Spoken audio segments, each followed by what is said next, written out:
Okay, class, today we're going to solve equations. Here we go. Who can tell me the answer of this equation? 3x equals 12. No one? Come on, guys. Fine, I guess I'll just stand up here all day until you answer. Yikes! Mrs. Green has no clue how to guide her students through this problem. She has assumed all of them know the steps to solving an equation and is not making any attempt to assist. Let's see if we can't help Mrs. Green use some concepts of cognitive development, according to Lev Vygotsky. The psychologist Vygotsky developed a theory of cognitive development that focused on the role of culture in the development of higher mental functions. Several concepts arose from that theory that are important to classroom learning. This lesson will focus on two concepts: zone of proximal development and scaffolding. The zone of proximal development, commonly referred to as ZPD, is an important principle of Vygotsky's work. ZPD is defined as the range of tasks that a child can perform with the help and guidance of others, but cannot yet perform independently. Within the zone of proximal development, there are two levels. First, we have the actual developmental level. This is the upper limit of tasks one can perform independently. The second level is the level of potential development.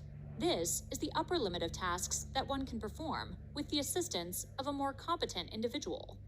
Vygotsky viewed the zone of proximal development as the area where the most sensitive instructions or guidance should occur. This would allow the child to develop skills to use on his or her own to develop higher mental functions. Scaffolding is the second concept of focus.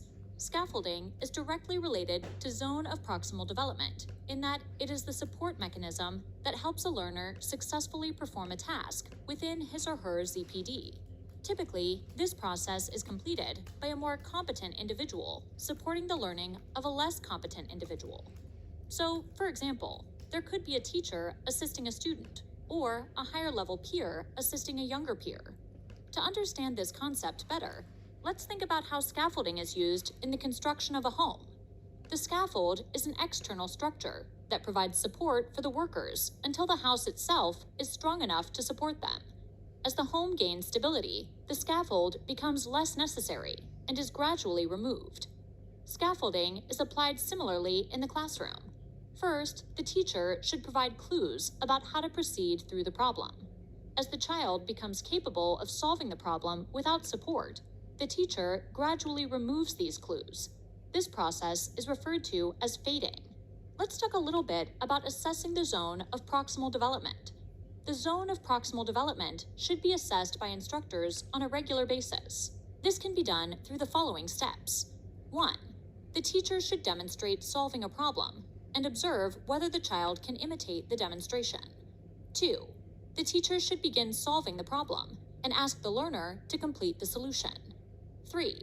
The teacher should ask the child to cooperate with another, more developed child in solving the problem. Let's put all this together and see how Mrs. Green should have started her class. Okay, students, our goal for the end of class is to be able to solve equations. First, I want to see how much of this process you can already do. Okay, class, what should we do at this point? No one knows? Okay, I'll help. First, we need to get x alone. We do that by performing the opposite mathematical function.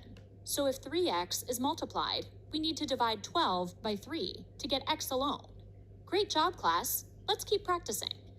In order to use scaffolding and the zone of proximal development in the classroom, instructors should remember that good learning precedes and leads development, and that collaboration should be between the student and a highly advanced other. Instructors should also have students work in small groups to perform difficult tasks. They can work with students to develop a plan for dealing with a new task, and they may also divide a complex task into several smaller, simpler tasks. The instructor should also provide structure or guidelines about how the task should be accomplished.